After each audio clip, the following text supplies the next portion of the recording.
कहानी है मॉर्टल रल्म में मौजूद डिवाइन फॉरगॉटन कॉन्टिनेंट की। एक ऐसा कॉन्टिनेंट जहाँ पर हजारों तरह की प्रजातियां रहा करती थी, मगर इस दुनिया में उन्हीं लोगों की इज्जत होती है जो कि सबसे ज्यादा ताकतवर हो, बिल्कुल हमारे हीरो जियांगयान की तरह, जिसकी मार्शल वेन्स को धोखे से डिस्ट्रॉय कर दिया गया था। पर जियांगयान किस्मत के सामने हार नहीं मानता और अवेकन कर लेता है अपनी बॉडी में मौजूद सोर्ड बोन और इटर्नल सोर्ड वेन्स को, जो कि उसे इस मॉर्टल रेल्म का इकलौता ट्रांसेंडेंट सोर्डमैन बना देती है। अब जियांगयान तो बस अपने दुश्मनों से बदला लेकर सिर्फ खुद को ताकतवर करना चाहता था, पर कहानी में ट्विस्ट तब आया जब उसे मालूम हुआ स्पिरिट रेल्म की साजिश के बारे में। स्पिरिट रेल्म जो कि मॉर्टल रेल्म और ह्यूमैनिटी को खत्म कर देना चाहती है, पर दोनों दुनियाओं के बीच दीवार बन के खड़ा था जियांगयान। क्या जियांगयान इंसानियत को बचा पाएगा? तो कहानी की शुरुआत होती है एक तूफानी रात के साथ, जहाँ पर हम अपने हीरो जियांगयान को देख पाते हैं, जो कि घायल हालत में टाउन से काफी दूर पहुंच चुका था। उसके जिस्म पर इतने वार किए गए कि अब उससे चला भी नहीं जा रहा था, इसलिए वो वहीं पर गिर जाता है। आसमान में बादल काफी जोरों से गरज रहे थे, मानो कि वो जियांगयान के साथ जो नाइंसाफी हुई थी उसकी गवाही दे रहे। और तभी खून से सनी हुई तलवार लेकर टियानशी वहाँ पर पहुँच गया। वो जियांगयान से कह रहा था कि तुम्हारी उतनी औकात नहीं थी कि तुम्हें टियानी मैनर का टॉप डिसाइपल बनाया जाए, मगर आज मैंने तुम्हें तुम्हारी औकात याद दिला दी। जरा मुझे अच्छे से देख लो, मैं हूँ टियानशी जिसने तुम्हारी ब्लड लाइन को डिस्ट्रॉय किया। मैं वही टियानशी हूँ जिसे तुमने हरा कर उसका मजाक बना दिया था। जिस पर जियांग कह रहा था कि अगर धोखे से वार नहीं करते तो शायद मैं तुम्हारी बहादुरी की तारीफें करता, मगर तुम्हारी जैसा कायर बस छुप कर ही वार कर सकता है। जो सुनते साथ ही टियानशी जियांग के जख्मों को अपने पाँव तले रौंदने लगा, जिससे जियांगयान को काफी ज्यादा तकलीफ हो रही थी। टियान उससे कहता है कि मैं चाहूँ तो अभी तुम्हें खत्म कर सकता हूँ, मगर मैं ऐसा नहीं करूँगा। मैं चाहता हूँ कि तुम कुत्ते जैसी जिंदगी जियो, तुम्हें पता चले कि जलील होना कैसे फील होता है। यहाँ पर जियांग चाहकर भी उसका कुछ भी बिगाड़ नहीं सकता था और ना ही उसे किसी से इंसाफ की उम्मीद थी। अब हमें सीधे 1 साल बाद की कहानी दिखाई गई, जहाँ पर लियार नाम की सर्वेंट जियांग की मेडिसिन लेकर उसके कमरे में पहुंच चुकी थी। उससे कह रही थी कि तुम्हारे जैसे लूजर के लिए हर रोज दवाई लाना, इससे बुरी किस्मत किसकी हो सकती। पता नहीं हमारे मास्टर ने तुम में ऐसा क्या देख लिया जो तुम्हें इस फैमिली का दामाद बना दिया। तुम हमारी टांग फैमिली में 1 साल से पड़े हो, हमारे रहमो करम पर पलते आ रहे। अगर तुम्हारी जगह मैं होती तो शायद शर्म के मारे ही कुएं में कूद कर अपनी जान दे देती। अब लियार के वहाँ से जाने के बाद जियांग अपने बिस्तर से उठकर मेडिसिन लेने चला गया, मगर उसे समझ आ जाता है कि ये लोग उसकी दवा में जानवरों की सुसु मिला रहे थे, ताकि ना ही जियांग उसे कंज्यूम करे और ना ही वो कभी क्योर हो पाए। यहाँ पर जियांगयान मायूस होकर पुरानी बातें सोचने लगा कि कैसे टियान ने उसे जिंदगी भर के लिए अपाहिज बना दिया। जियांग एक जमाने में जीनियस हुआ करता था, मगर आज उसकी कीमत एक कौड़ी की भी नहीं रही। और उतने में ही जियांग को किसी की आवाज आती है, तो वो कंफ्यूज होकर इधर उधर देखने लगा, जिस पर वो बंदी कहती कि मैं तुम्हारे गले में पहने हुए पेंडेंट में हूँ। और फिर वहाँ से एक व्हाइट एनर्जी रिलीज होकर एक फेरी जियांग के सामने अपीयर हुई। जियांग तो इस फेरी को देख काफी ज्यादा शॉक था और वहीं पर उस फेरी को जियांग की हालत पर तरस आने लगा। वो कहती है कि तुम्हारी ब्लड लाइन डिस्ट्रॉय हो गई और तुम्हारी फाउंडेशन भी क्योटिक बन चुकी। सच बताओ तो तुम काफी ज्यादा कमजोर हो। पता नहीं सोर्ड सोल बोन ने तुम्हें अपना मास्टर सिलेक्ट क्यों किया होगा। तो जियांग उनसे पूछता है कि आप कौन हो और मेरे पेंडेंट में कहां से आ गई। तो फेरी उसे बताने लगी कि मेरा नाम मेई है और मैं हेवनली सोर्ड वे की मास्टर हूँ। इस यूनिवर्स की सभी सोर्ड टेक्निक मुझसे ही कमांड लेती है। 10,000 साल पहले मुझे किसी अपने ने ही धोखा दिया था, जिसके चलते मैंने अपना फिजिकल फॉर्म खो दिया और तभी से मैं इस सोर्ड सोल बोन में डीप स्लम्बर में थी। बच्चे, क्या तुम मुझे बता सकते हो कि ये सोर्ड सोल बोन तुम्हें किसने दी थी? जिस पर जियांगयान बताने लगा कि ये पेंडेंट तो मुझे मेरी माँ ने उनकी डेथ होने से पहले दिया था। अब यहाँ पर फेरी में जियांग की मदर का जिक्र सुनते ही थोड़ी सी सोच में पड़ गई, मगर वो जियांग को इसके बारे में कुछ नहीं बताती। वो जियांग से पूछने लगी कि बच्चे, क्या तुम अपनी ब्लड लाइन को रिबिल्ड करके सुप्रीम सोर्ड वे को सीखना चाहोगे? जिसके लिए जियांगयान भी तुरंत ही राजी हो गया। वो फेरी मेई को बताने लगा कि 1 साल पहले मेरी ब्लड लाइन डिस्ट्रॉय की गई, जिसके चलते मैं अपनी ही जियांग फैमिली पर बोझ बन गया। इसलिए उन्होंने मुझे यूजलेस समझकर टांग फैमिली की यंग लेडी से मेरी शादी करा दी। इस 1 साल में टांग फैमिली ने मुझे काफी ज्यादा ह्यूमिलेट किया।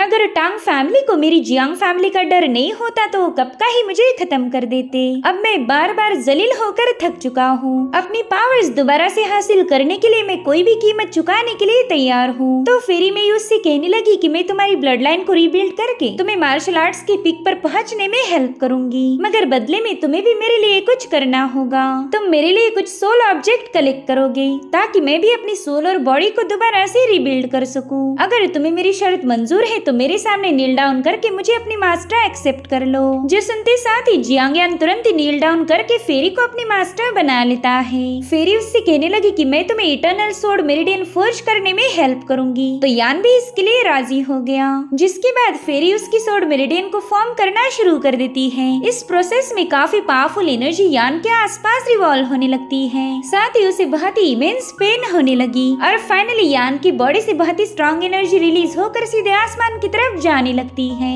इतना ही नहीं, गैलेक्सी में कई सारी तलवारें फ्लाई करने लगी। वो सारी सोर्ड सीधे टांग फैमिली के मैनर के आसपास रिवॉल्व होने लगी। जो देख टांग फैमिली के एल्डर टियानजू कह रहे थे कि शायद हमारी जीरुआन ही कल्टीवेट कर रही होगी, जिस पर उनका बेटा होंगताई उन्हें बताने लगा कि जीरुआन हेवन मार्शल रैल्म पर ब्रेक थ्रू करने की कोशिश कर रही थी। जो सुनकर टियानजू को यकीन हो गया कि ये फिनोमिना जीरुआन की ही वजह से अपीयर हुआ। वहीं दूसरी तरफ जीरुआन भी इस फिनोमिना को देखकर कहने लगी कि भले ही मैंने 1 स्टार हेवन मार्शल रैल्म पर ब्रेक थ्रू किया हो, मगर ये हेवनली फिनोमिना मेरी वजह से अपीयर्ड नहीं हुआ। पता नहीं इसके पीछे कौन होगा। और उतने में वो सारी फायर सोर्ड यान के कमरे पर आकर हिट हो गई। साथ ही यान के आसपास काफी तेजी से एनर्जी फ्लक्चुएट होती हुई यान इसमें कामयाब हो गया, मगर उसने देखा कि उसकी मास्टर तो रूम में है ही नहीं, इसलिए वो उन्हें ढूंढते हुए बाहर आ गया। वो देखता है कि उसकी मास्टर तो रूफ पर है। तो यान उनके पास जाकर बताने लगा कि मैंने अपनी इटर्नल सोर्ड मेरिडियन को फोर्ज कर लिया है। तो मास्टर उससे पूछने लगी कि बताओ तुम्हें कैसा फील हो रहा। इसलिए यान अपनी पावर्स को चेक करता है। वो अपने आसपास की सभी लिविंग बींग्स की मूवमेंट को महसूस कर सकता था।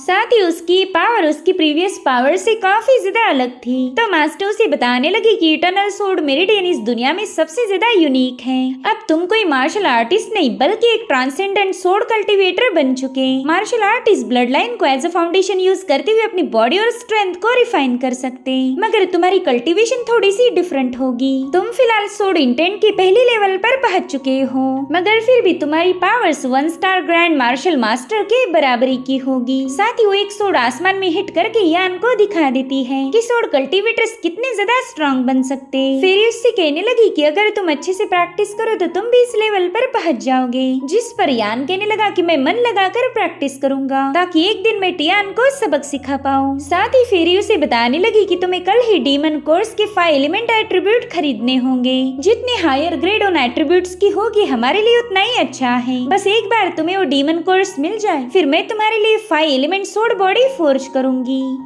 और उतने में ही लियार वहाँ पर आने लगी तो उसे देखते ही फेरी गायब हो जाती है। लियार यान को बता रही थी कि सेकंड मिस तुमसे मिलना चाहती है, तो जल्दी से मेरे साथ चलो।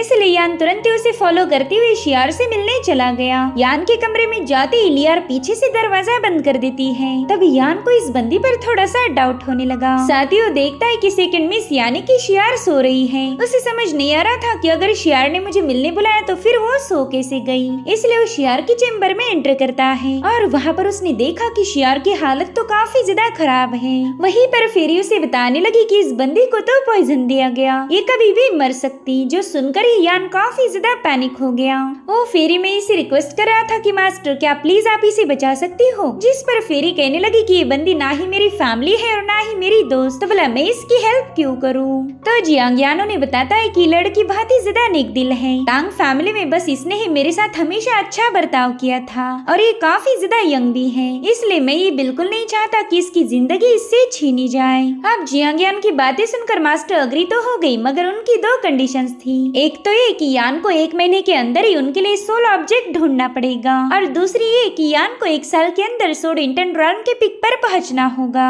तो यान तुरंत ही इसके लिए राजी हो गया। जिस पर फेरी कहने लगी कि बच्चे वादे वही किए जाने चाहिए जिन्हें निभाया जा सके। तो यान उन्हें तसल्ली देता है कि अगर उसने प्रॉमिस किया है तो किसी भी कीमत पर अपने वादे को पूरा करेगा। तो फेरी ने अपनी पावर्स का यूज करते हुए तुरंत ही मेई को हील करना शुरू कर दिया। वो कहने लगी कि ये बंदी अवेकन होने वाली है, मगर इसकी बॉडी में मौजूद पॉइजन पूरी तरह से रिमूव नहीं हुआ, इसलिए रिमेनिंग पॉइजन तुम्हें ही हटाना होगा। जिसके बाद फेरी तुरंत ही गायब हो गई। वो शियार के सामने नहीं आना चाहती थी और उतने में ही शियार को होश आ गया। वो यान को अपने रूम में देखकर चिल्लाने वाली थी कि तभी यान ने उसका मुंह बंद कर दिया।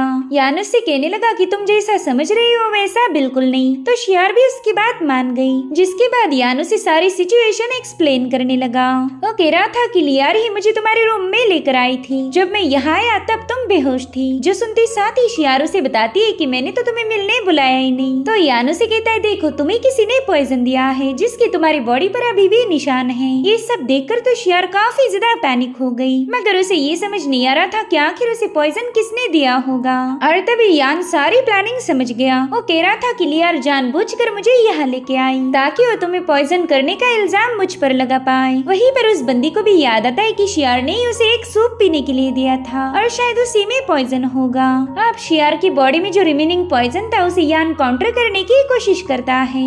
उसने अपनी सोड एनर्जी उसकी बॉडी में चैनल करना शुरू कर दी, जिससे वो सारा पॉइजन वैनिश होकर शियार दोबारा से बेहोश हो गई। मगर उतने में ही लियार अपने दो साथियों को लेकर वहाँ पर पहुँच जाती है। उन्होंने जियांग पर शियार के साथ जबरदस्ती करने का इल्जाम लगाया, जिसके बाद लियार के चमचे मोहाय और वांग सन तुरंत यान पर हमला करने जंप लगा चुके थे। मगर उतने में ही यान जियांग अपना सोड इंटेंट रिलीज करते हुए उन तीनों को उस रूम से बाहर फेंकवा देता है। साथ ही उन लोगों से पूछ रहा था कि बताओ तुम शियार को नुकसान पहुंचाना क्यों चाहते थे, मगर वो लोग कहाँ ही यान का जवाब देने वाले हैं। उन्होंने तो तुरंत ही अपने स्पिरिचुअल बीस्ट को समन करते हुए यान पर अटैक कर दिया। तभी यान अपनी सोड एनर्जी का यूज करते हुए उन पर कई सारी तलवारें हिट कर उन तीनों बीस्ट को मार देता है, जिसका असर उन तीनों कल्टिवेटर्स पर भी हो चुका था। उन्हें तो ये समझ नहीं आता कि यान जियांग ने अपनी पावर्स को रिकवर कैसे कर लिया। तभी यान जियांग उनकी तरफ आगे बढ़ते हुए कहने लगा कि देखो मेरी सब्र की एक लिमिट है, अब जल्दी से बताओ कि तुम लोग शियार को मारकर उसकी मौत का इल्जाम मुझ पर लगाना क्यों चाहते थे। मगर लियार तो अभी भी झूठ बोल रही थी। वो कहने लगी कि पहला तुम मिस शियार के साथ फिजिकल हुए और फिर तुमने उन्हें पॉइजन दिया। अगर ये बात हमारी फर्स्ट मिस को पता चली तो वो तुम्हें जिंदा नहीं छोड़ेगी। जिस पर यान जियांग अपनी तलवार रेज करते हुए कहने लगा कि मैं एक जेंटलमैन हूँ, मैं कभी ऐसी गंदी हरकतें नहीं करूँगा। वो तुम ही थी जो मुझे शियार के रूम में लेके आई। तुम लोगों ने मुझे फ्रेम करने की कोशिश की है, तो बताओ तुम्हारे इंटेंशंस क्या थे। अब यान की सोड अपने गले के इतने पास देखकर ही लियार की हवा निकल गई। उसे समझ आ गया था कि अगर अब उसने सच नहीं बोला तो मारी जाएगी, इसलिए वो पैनिक होते हुए उसे बता रही थी कि सबके पीछे मैं नहीं बल्कि कोई और है। अरे अब वो उस पर्सन का नाम बता पाए कि तभी उसके साथी ने एक नीडल को खामोशी से रिलीज करते हुए लियार को खत्म कर दिया। यान तो काफी ज्यादा शॉक था कि ये बंदी अचानक से मारी कैसे गई। और उतने में ही टांग फैमिली का हेड अपनी बेटी जीरुआन के साथ वहाँ पर पहुँच जाता है। तो कल्टिवेटर तुरंत ही उसे बताने लगा कि इस यान ने आपकी छोटी बेटी के साथ जबरदस्ती करने के बाद उसे पॉइजन दिया, और जब हमने उसे रंगे हाथ पकड़ लिया तब वो इस सबसे साफ इनकार कर रहा है। हमारी दोस्त लियार उसे पनिश करना चाहती थी, मगर इस बंदे ने उसे भी खत्म कर दिया। ये सब सुनकर तो फैमिली हेड होंगताई काफी ज्यादा भड़क गया। वो यान जियांग से पूछ रहा था कि बताओ ये बंदा जो भी बता रहा है वो सच है या फिर झूठ। साथ ही वो अपने फायर पावर का यूज करते हुए जियांग यान पर अटैक कर देता है, मगर यान ने तुरंत ही उसके अटैक को डॉज कर दिया। वो होंगताई को बताने की कोशिश कर रहा था कि मुझे तो बस फ्रेम किया जा रहा, ना ही मैंने शियार के साथ कुछ गलत किया और ना ही मैंने लियार को मारा है। मगर एल्डर होंगताई तो उसकी बातों पर यकीन ही नहीं कर रहे थे। जो देख जियांग यान कहने लगा कि मैं जानता हूँ आपने हमेशा मुझे लूजर समझा। अगर मेरी जियांग फैमिली पावरफुल ना होती तो शायद आप लोग मुझे कब का ही यहाँ से निकाल बाहर करते, और अब तो मुझ पर इल्जाम लगाने का आपको एक परफेक्ट मौका मिला है, इसलिए आप इसे हाथ से नहीं जाने दोगे। तभी जीरुआन यान से कहने लगी कि तुम मेरे फादर पर ऐसे इल्जाम नहीं लगा सकते। दरअसल 1 साल पहले इसी बंदी के साथ यान जियांग की जबरदस्ती शादी कराई गई थी। तभी यान उसे कह रहा था कि क्या 1 साल में तुमने कभी भी मुझे एज अ हस्बैंड ट्रीट किया, तो बताओ फिर मैं तुम्हारे फादर की रिस्पेक्ट क्यों करूं? उन्होंने तो हमेशा मुझे टॉर्चर किया है। उसकी बातें सुनकर एल्डर कह रहे थे कि हमने तो बहुत ही खुदगर्ज बंदे को पनाह दी। और अब वो गुस्से में आकर जियांग यान पर कई सारे अटैक करने की कोशिश करने लगे, मगर जियांग यान ने उसे काफी तेजी के साथ डॉज कर दिया। साथ ही यान ने भी अपनी पावर्स का यूज करते हुए उन्हें काफी पीछे पुश कर दिया था। जो देख जीरुआन और होंगताई दोनों भी हैरान थे। अब ये दोनों एक दूसरे पर दोबारा से अटैक कर पाए इससे पहले ही शियार को होश आ गया। वो अपने फादर को बता रही थी कि ब्रदर इन लॉ ने मुझे कोई नुकसान नहीं पहुंचाया, दरअसल मुझे लियार और इस मोहाई ने हर्ट किया था, मगर भाई यान ने सही टाइम पर आकर मेरी जान बचा ली। तब तक जीरुआन तुरंत ही जाकर अपनी छोटी सिस्टर को संभालने लगती है। शियारो ने बता रही थी कि इन लोगों ने मुझे पॉइजन किया, अगर भाई यान टाइम पर नहीं आते तो शायद मैं मारी जाती। जो सुनते साथ ही होंगताई उन दोनों से पूछने लगे कि बताओ तुमने मेरे बेटे को नुकसान क्यों पहुंचाया। हालांकि वो दोनों भी इस बात के लिए मना कर देते हैं, मगर शियारो ने क्लियरली बता दिया कि कैसे एक सूप के जरिए उसे पॉइजन किया गया था। इसलिए फाइनली सांगवान सच्चाई बताने के लिए तैयार हो गया। वो होंगताई से कह रहा था कि उस बंदे ने हमें एक काम करने के लिए बोला था, वरना हम तो कभी भी मिस को नुकसान नहीं पहुंचाते। हालांकि सांगवान उस मास्टरमाइंड का नाम बता पाई इससे पहले मोहाई ने उसे भी खत्म कर दिया। वो कह रहा था कि बस देखते जाओ कैसे तुम्हारी तांग फैमिली पूरी तरह से डिस्ट्रॉय होगी। और इतना कहते साथ ही उस बंदे ने अपने ही डैगर से खुद की जान ले ली। अब ये सारा इंसिडेंट देखने के बाद होंगताई अपनी बड़ी बेटी से कहने लगे कि कोई तो है जो हमारी तांग फैमिली को नुकसान पहुँचाना चाहता, इसलिए तुम जल्दी से उस बंदे का पता लगाना, मैं उसे अपने हाथों से खत्म कर दूंगा। तभी जीरुआन अपने फादर से कहने लगी कि मैं शियार को मेरे साथ स्टार क्लाउड मार्शल एकेडमी ले जाना चाहती हूँ। वहाँ पर मैं शियार को ट्रेनिंग भी दे सकती और उसे प्रोटेक्ट भी कर पाऊंगी। उसका यहाँ पर रुकना खतरे से खाली नहीं होगा। तो होंगताई भी इसके लिए राजी हो गए। वहीं पर यान भी कहने लगा कि मैं भी स्टार क्लाउड एकेडमी में जाना चाहता हूँ। जो सुनते साथ ही तीनों भी काफी ज्यादा शॉक हो गए। होंगताई का रवैया अब थोड़ा सा बदल चुका था, क्योंकि यान ने उनकी बेटी की जान बचाई थी। वहीं पर यान सोचता है कि अगर मुझे स्टार क्लाउड सेक्ट में एडमिशन मिल गई तो ट्रेनिंग के दरमियान मैं वहाँ की रिसोर्सेज को यूज कर पाऊंगा। साथ ही मास्टर के लिए सोल आर्टिफैक्ट ढूंढना भी आसान हो जाएगा। तभी जीरुआन उससे कहने लगी कि तुमने थोड़ी देर पहले बोला था कि मैं तुम्हें हस्बैंड जैसे ट्रीट नहीं करती, तो फिर अब तुम मुझसे हेल्प क्यों मांग रहे हो। अब इस पर क्या जवाब दिया जाए ये यान को समझ नहीं आ रहा था। तो शियार अपनी सिस्टर को कन्विंस करने लगी कि भाई ने मेरी जान बचाई है, इसलिए अब आप भी उनकी रिक्वेस्ट को पूरा करो। वहीं पर होंगताई को भी अब यान से कोई एतराज नहीं था, जिसके चलते जीरुआन यान को स्टार क्लाउड एकेडमी में ले जाने के लिए राजी हो गई। मगर उसकी कुछ कंडीशंस थी, जैसे कि यान सेक्ट में किसी को नहीं बताएगा कि जीरुआन उसकी वाइफ है। साथ ही जीरुआन वहाँ की मास्टर होने के बावजूद भी यान की ज्यादा मदद नहीं करेगी। यान को सब कुछ खुद के बलबूते पर हासिल करना होगा। तो यान भी इसके लिए तुरंत ही राजी हो गया। अब अगली सीन में हम देख पाते कि यान जियांग नहाते हुए लियार और मोहाई के बारे में ही सोच रहा था कि आखिर वो लोग किसके लिए काम करते होंगे। वो पर्सन कौन होगा जो यान जियांग को रास्ते से हटाने के लिए इतना ज्यादा बेताब है। और उतने में ही फेरी वहाँ पर पहुँच गई। वो यान जियांग से पूछ रही थी कि क्या वो लड़की जीरुआन तुम्हारी वाइफ है। उन्हें अपने सामने देखकर यान तुरंत अपनी इज्जत ढकते हुए कहने लगा कि मास्टर मैं फिलहाल नहा रहा हूँ, प्लीज आप इस टाइम पर मुझसे मिल नहीं सकती। तो मास्टर भी उसे टीज करते हुए कहने लगे कि बच्चे मैं सोल सोल बोन में काफी लंबे अरसे से रहती आई हूँ, तुम्हारी बॉडी का ऐसा कोई पार्ट नहीं जो मैंने देखा ना होगा, इसलिए मेरे सामने हेजिटेट होने की कोई जरूरत नहीं। बेचारा यान तो उनकी बात ही सुनते ही शर्म के मारे लाल हो गया। वहीं पर मास्टर उसे बता रही थी कि वो लड़की जीरुआन काफी ज्यादा कोल्ड नेचर की है, पता नहीं तुमने उसके साथ शादी क्यों की होगी। तो यान फेरी को बताने लगा कि हमारी शादी तो तांग फैमिली के पैट्रियार्क शाओ टियान ने अरेंज की थी, मगर इसके पीछे की वजह तो मुझे भी नहीं पता। शायद जियांग फैमिली का इन्फ्लुएंस देखकर ही उन्होंने ये रिश्ता किया होगा। मेरी जियांग फैमिली इंपीरियल कैपिटल में सबसे स्ट्रॉन्गेस्ट मानी जाती, इसलिए शायद टांग फैमिली आज तक मुझे बर्दाश्त करती आई। भले ही जीरुआन ने मेरे साथ शादी जरूर की, मगर आज तक उसने कभी मुझे एज ए हस्बैंड ट्रीट नहीं किया। हालांकि उसने मुझे कोई नुकसान भी नहीं पहुंचाया। इनफैक्ट एक बार तो उसने मेरी जान बचाई थी। तो मास्टर उसे बताने लगी कि अब तुम मेरे डिसाइपल हो, एक दिन तुम जरूर से तलवारबाजी की सबसे हाईएस्ट लेवल पर पहुंच जाओगे। उस वक्त कोई ऐसी बंदी नहीं होगी जो तुम्हें रिजेक्ट कर पाए। इनफैक्ट हेवनली फेरीज भी तुमसे अट्रैक्ट होंगी, इसलिए तुम उस जीरुआन से थोड़ा सा दूर रहो, मुझे वो बंदी जरा भी पसंद नहीं है। तो यान अपने मास्टर से प्रॉमिस करता है कि वो सिर्फ कल्टीवेशन पर ध्यान देगा। रुआन के लिए उसके दिल में कोई इमोशन नहीं, इसीलिए मास्टर भी पूरी तरह से रिलैक्स हो गई। वो कह रही थी कि जल्दी 5 एट्रीब्यूट्स वाली डीमन कोर लेके आ जाना, फिर हम तुम्हारी 5 एलिमेंट सोड बॉडी को फोर्ज करेंगे। अब अगले दिन ये लोग स्टार क्लाउड मार्शल सेक्ट पहुंच गए। ये लोग हॉल में जाते ही इनकी मुलाकात एल्डर होंग से हो गई। वो जीरुआन को बता रहा था कि आपसे मिलने के लिए लिन शाओफिंग आ चुका है, मगर जीरुआन उस बंदे के आने की वजह से बिल्कुल भी खुश नहीं थी। दरअसल लिन शाओफिंग लिन फैमिली का बिगड़ा हुआ यंग मास्टर है। वो कमजोर लोगों को बेवजह परेशान करने के लिए काफी ज्यादा मशहूर था। वैसे तो जीरुआन इस बंदे से मिलना भी नहीं चाहती थी, मगर उस बंदे की लिन फैमिली काफी ज्यादा पावरफुल है, जिसके चलते जीरुआन को हार माननी पड़ी।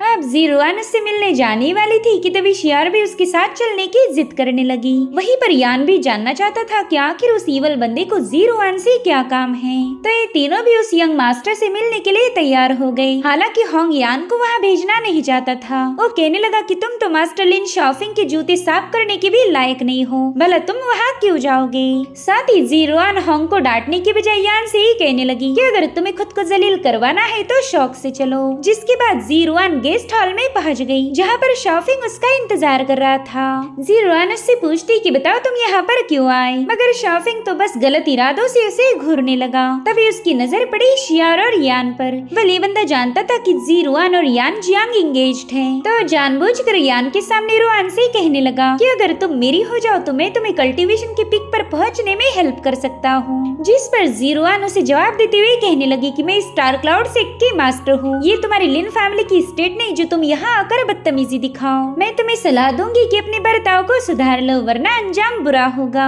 जिस पर शाओफिंग कह रहा था कि तुम तो बेवजह ही मुझ पर नाराज हो रही, मैं तो बस तुम्हें मेरी बनाना चाहता हूँ और उसके लिए मैं इस लूजर के साथ तुम्हारी एंगेजमेंट ब्रेक भी करवा दूंगा। वेल शाओफिंग को ये बात पता ही नहीं थी कि इन दोनों की सगाई नहीं बल्कि शादी हुई थी। वहीं पर यान जियांग को भी इस बंदे पर काफी ज्यादा गुस्सा आ रहा था, मगर आज वो यहाँ पर सेक्ट में पहले ही दिन तमाशा खड़ा नहीं करना चाहता। वहीं पर शियार तो शाओफिंग पर चिल्लाने लगी। वो कह रही थी कि ये मेरे जीजाजी और सिस्टर का आपसी मामला है, इसलिए तुम्हारे जैसा आउटसाइडर इसमें टांग नहीं अड़ा सकता। उसकी डांट सुनते ही शाओफिंग हंसने लगा। वो कह रहा था कि पता नहीं तुम इस बंदे को अपना जीजाजी क्यों बोल रही, ये तो बस एक लूजर है जिसने अभी तक अपनी ब्लड लाइन को भी अवेकन नहीं किया। इस बंदे की इतनी औकाती कहाँ जो इस जीरुआन के साथ शादी कर पाए। वैसे मुझे भी एक कुत्ता पालना था, अगर जियांगयान इंटरेस्टेड है तो उसके 2 वक्त की रोटी का बंदोबस्त हो जाएगा। वहीं पर जियांगयान ने अपने एबिलिटीज का यूज करते हुए शाओफिंग की बॉडी को चेक कर लिया। वो कह रहा था मेरे दोस्त पता नहीं तुम मेरी शादी की इतनी फिक्र क्यों कर रहे हो, तुम तो खुद मौत की कगार पर हो, तो ऐसे वक्त में तुमने बस खुद पर ही ध्यान देना चाहिए, ना कि दूसरों पर। जो सुनते साथ ही वो बंदा यान जियांग पर काफी ज्यादा भड़क गया। वो कह रहा था तुम्हारी इतनी हिम्मत कि तुम मुझे कर्ज करो, क्या तुम्हें पता है मैं तुम्हारे जैसे कूड़े कचरे को एक हाथ से ही क्रश कर सकता हूँ। मगर यान तो उसकी बेकार धमकियों पर तवज्जो नहीं दे रहा था। वो कहने लगा कि कुछ दिनों से तुम्हारे सिर पर मौजूद एक्यूपॉइंट्स पर तुम्हें थोड़ी सी पेन हो रही है, जिसके चलते तुम रात में ठीक से सो भी नहीं पाते। क्यों, सही कहा ना मैंने? और अगर गलती से तुम्हें नींद आ भी गई तो भी तुम्हें डरावने नाइटमेयर्स आते। ये सब सुनकर शाओफिंग काफी ज्यादा भड़क गया। वो कह रहा था कि मेरे साथ तो ऐसा कुछ नहीं हुआ, इसलिए तुम बेवजह बकवास मत करो। अरे वो अपने स्पिरिचुअल बीस्ट को यान पर रिलीज करने वाला था, मगर तभी जीरुआन बीच में जाकर उसके अटैक को फेल कर देती है। वो गुस्से में कह रही थी शाओफिंग यहाँ पर तुम अपनी मन मर्जी नहीं चला सकते। जिस पर शाओफिंग बताता है कि इस बंदे ने मुझे कर्ज किया था, क्या तुम्हें इसकी बातें सुनाई नहीं दे रही? मैं लिंग फैमिली का यंग मास्टर हूँ और अपनी रेपुटेशन को डैमेज होता हुआ बर्दाश्त नहीं कर सकता। जिस पर यान कहता है लिन शाओफिंग मैंने कोई झूठ नहीं बोला, तुम्हारा फॉरहेड थोड़ा सा डार्क हो चुका है, मेरे ख्याल से तुमने हाल ही में किसी को खत्म किया था और उसी शख्स ने मरने से पहले तुम पर ये कर्ज लगा दिया। यहाँ पर शाओफिंग काफी ज्यादा हैरान था कि ये सारी बातें यान जियांग को पता कैसे चली। उसे तो अब डर के मारे पसीने छूटने लगे। वहीं पर यान उसके करीब जाते हुए कहने लगा कि तुम्हारी सिम्टम्स देखकर ही पता लग रहा कि तुम्हें किसी इवल स्पिरिट ने पजेस किया है। इतना ही नहीं, जब वो इवल स्पिरिट तुम्हारी सारी वाइटल एनर्जी को डिवावर कर लेगा उस दिन तुम्हारी मौत हो जाएगी। इनफैक्ट कोई भी ग्रेट इमॉर्टल तुम्हें बचा नहीं पाएगा। यहाँ पर शाओफिंग काफी ज्यादा पैनिक हो गया था और उसकी हालत देख शियार और जीरुआन की हंसी छूट गई। ये बंदा हमेशा दूसरों को बुली करता था, मगर आज यान ने उसे काफी अच्छा सबक सिखाया। यान जियांग उससे कह रहा था कि शायद तुम्हें खुद ही पता नहीं कि तुम कर्स्ड हो चुके हो, तो चलो अपने एक्यूपॉइंट को हल्के से प्रेस करो, अगर तुम्हें वहाँ तकलीफ महसूस हुई तो समझ जाना तुम पजेस्ड हो। इसलिए शाओफिंग भी उसकी बात मानते हुए अपने एक्यूपॉइंट्स को प्रेस करने लगा, जहाँ पर वाकई उसे काफी ज्यादा शार्प पेन महसूस हो रही थी। वो कह रहा था कि ये तो सच है, यानी कि मैं वाकई इवल से पजेस्ड हो चुका हूँ। जिस पर यान कह रहा था मेरे दोस्त बुरे काम करोगे तो उसका अंजाम भी भुगतना पड़ेगा, अब तो बस तुम घर जाकर अपनी मौत का इंतजार करो। जो सुनते साथ ही शाओफिंग काफी ज्यादा भड़क गया। वो कहने लगा कि सिर्फ रुआन की वजह से ही मैं तुम्हें जिंदा छोड़ रहा हूँ, वरना आज तो तुम मेरे हाथों मारा जाता। जिसके बाद वो गुस्से में वहाँ से रवाना हो गया। उसके जाने के बाद शियार यान जियांग से पूछने लगी कि जीजाजी क्या आपने जो बोला वो सब सच है? जिस पर यान कह रहा था हाँ, मगर मैं पूरी तरह से श्योर नहीं हूँ। देखो जो भी पर्सन काफी वक्त से बीमार होता है उसका कॉम्प्लेक्शन भी डल हो जाता, इसलिए मैंने सिर्फ अंदाजा लगाया था। हालांकि यान को पता था कि उसने शाओफिंग के बारे में जो भी बोला है वो पूरी तरह से सच है। दरअसल यान की सोल बोन में दूसरे लोगों की इलनेस को ट्रेस करने की एबिलिटी थी और ये बात यान एक सीक्रेट रखना चाहता है। वो कह रहा था कि शाओफेंग ने तो हमेशा इविल काम किए हैं, इसलिए मैंने उसे बेवजह ही डरा दिया था। वही दूसरी तरफ शाओफेंग अपने सर्वेंट को ऑर्डर देता है कि जल्दी से रेड मून सिटी से सबसे काबिल हीलर को मेंशन बुला लो, मैं खुद का चेकअप करवाना चाहता हूँ और फिर जैसे मैं ठीक हो जाऊँ मैं सबसे पहले उस यान को खत्म कर दूंगा। अब अगले सीन में हम देख पाते हैं कि जी रुआन यान के एबिलिटी से इम्प्रेस्ड है, मगर वो ये बात जाहिर नहीं करना चाहती थी। इनफैक्ट वो यान जियांग को उसकी कल्टीवेशन पर फोकस करने के लिए इंसिस्ट कर रही थी ताकि वो बेवजह किसी से दुश्मनी ना ले। जिसके बाद वो एल्डर होंग को ऑर्डर देती कि उन्होंने यान जियांग के एडमिशन प्रोसीजर पूरी करनी है। उसने यान जियान को आउटर डिसाइपल बनाने का डिसीजन लिया था, मगर यान रुआन से कह रहा था कि आउटर डिसाइपल्स के लिए ज्यादा फैसिलिटीज मौजूद नहीं है, इसीलिए मैं एक इनर डिसाइपल बनना चाहता हूँ ताकि यहाँ के रिसोर्सेज का यूज करके अपनी स्ट्रेंथ को काफी तेजी से बढ़ा पाऊँ। जिस पर जीरोन कहने लगी कि तुम्हें एज आउटर डिसाइपल भी इसलिए चुना गया क्योंकि तुमने शियार की जान बचाई थी, क्या तुम इससे भी सेटिस्फाइड नहीं हो? तो यान जियांग उससे कहने लगा कि मेरी ब्लड लाइन रिस्टोर हो चुकी है, यानी कि मैं इनर डिसाइपल बनने के लिए पूरी तरह से क्वालिफाइड हूँ। जिस पर जीरोन उसे बताने लगी कि इनर डिसाइपल बनने के लिए तुम्हें एक एग्जाम पास करना पड़ेगा जो कि काफी ज्यादा मुश्किल है। मैं भले ही सिख की मास्टर हूँ, मगर तुम्हें इनर डिसाइपल बनना मेरे भी हाथ में नहीं, तुम्हें खुद की काबिलियत को साबित करना पड़ेगा, इसलिए फालतू की आइडियाज अपने दिमाग से निकाल दो। मगर यान जियांग वो एग्जाम देने के लिए भी तैयार हो गया, इसलिए रुआन भी उसकी बात मान जाती है। वो एल्डर होंग से कह रही थी कि प्लीज इसे एग्जामिनेशन हॉल लेके जाएं। यहाँ पर एल्डर होंग यान को जरा भी पसंद नहीं करता। वो सोच रहा था कि इस बंदे की ब्लड लाइन रिस्टोर ही नहीं हुई, बल्कि ये तो साफ साफ झूठ बोल रहा, इसलिए अब मैं इसे काफी अच्छा सबक सिखाऊंगा। जिसके बाद होंग और यान जियांग वहाँ से रवाना हो गए। शियार भी यान के साथ जाना चाहती थी, मगर रुआन ने इसके लिए मना कर दिया। यहाँ पर शियार को ऐसा लग रहा था कि शायद उसकी सिस्टर यान को पसंद करने लगी है, मगर उसका अंदाजा पूरी तरह से गलत था। शियार उससे पूछ रही थी कि सिस्टर आप यान को इनर डिसाइपल बनने से क्यों रोक रही हो? उसके पास एबिलिटीज भी है और वो कभी आपको डिसअपॉइंट नहीं करेगा। जिस पर रुआन बताने लगी कि भले ही मैं यहाँ की मास्टर हूँ, मगर काफी सारे लोग मुझसे पोजीशन छीनना चाहते हैं और मैंने यहाँ तक पहुँचने में कड़ी मेहनत की थी, इसीलिए मैं ऐसी कोई गलती नहीं करूँगी जिससे मेरी पोजीशन खतरे में पड़ जाए। और वैसे भी मैं हर बार जियांग यान की मदद नहीं कर पाऊंगी, उसे अब खुद को काबिल बनाना होगा ताकि जो लोग उसे लूजर समझते हैं उनके मुंह पर ताले लग जाएं। वैसे भी जिन्हें भी पता है कि यान और मैं इंगेज्ड हूँ वो सभी लोग मेरा मजाक उड़ाते। ये तो अच्छा हुआ कि हमारी शादी की खबर उन लोगों तक नहीं पहुँची, वरना तो वो मेरा जीना ही हराम कर देंगे। वही दूसरी तरफ एल्डर होंग यान को लेकर एग्जामिनेशन हॉल में पहुँच गया था। वो यान को बताता है कि यहाँ पर इल्यूजन फॉर्मेशन सेटअप है, अगर तुम इसे पास कर गए तो मैं तुम्हें इनर डिसाइपल की ट्रायल देने का मौका दूंगा। यान को पता था कि इल्यूजन फॉर्मेशन कई सारे ट्रैप से भरा पड़ा है, इसमें से बिना इंजर्ड हुए बाहर आना लगभग इम्पॉसिबल था। तो वो अपने मास्टर से पूछने लगता है कि क्या आप इस फॉर्मेशन को ब्रेक करने में मेरी मदद करोगी? इनर डिसाइपल बनने के लिए काफी ज्यादा इम्पोर्टेंट स्टेप है, एक बार मैं इनर डिसाइपल बन जाऊँ फिर हमारे पास ढेर सारे रिसोर्सेस होंगे। तो मास्टर कहने लगे कि पहले तुम इसे ब्रेक करने की कोशिश करना, अगर तुमसे नहीं हो पाया तो फिर मैं तुम्हारी हेल्प करूंगी। इसलिए यान तुरंत उस इल्यूजन फॉर्मेशन में पहुंच गया, जहाँ पर उसे एक लावा से भरा हुआ इलाका नजर आता है, जिसने यान के जाते ही उस पर फायर से अटैक कर दिया। इससे यान को काफी ज्यादा तकलीफ हो रही थी। तो मास्टर उसे बताने लगे कि ये बस एक इल्यूजन है, तो तुम अपने डाउ हार्ट को इससे अफेक्ट मत होने देना। इसलिए यान उस पेन को कंट्रोल करते हुए आगे बढ़ने लगा। साथ ही उस पर जो भी हमले हुए थे वो उन्हें भी अपनी सोड एनर्जी की मदद से डिस्ट्रॉय कर देता है। इधर तो होंग ये देखकर काफी ज्यादा गुस्सा हो गया। वो कह रहा था कि ये बंदा आखिर इस फॉर्मेशन में इंजर्ड क्यों नहीं हुआ। खैर कोई नहीं, इस बार ये बच नहीं सकता। अब होंग तुरंत ही उस फॉर्मेशन को मैनिपुलेट करते हुए उसमें एक पपेट को भेज चुका,